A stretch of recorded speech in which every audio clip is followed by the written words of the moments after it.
आषाढी वारीनंतर संतांच्या पालख्यांचा परतीचा प्रवास सुरू आहे आणि अशातच संत निवृत्तीनाथ महाराज यांचा करमाळा आणि माढा तालुक्यातल्या परतीच्या प्रवासात खराब रस्त्यांमुळे मोठ्या प्रमाणावर पालखीच्या रथाचं नुकसान झालंय।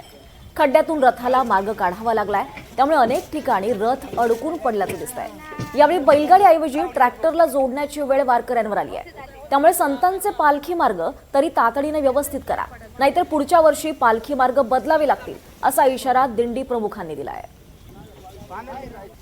हा प्रवास करत असताना अत्यंत रस्त्यांच्या बाबतीत चुकीचा, घाणेरडा आणि वाईट अनुभव आम्हाला आला, कारण रस्त्यांची अवस्था अत्यंत दयनीय आहे।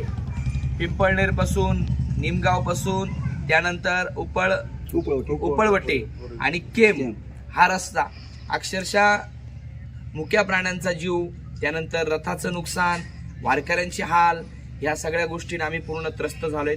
केम पर्यंत जीव मुठीत धरून वारकरी आले, संपूर्ण वारकरी त्रस्त झाले।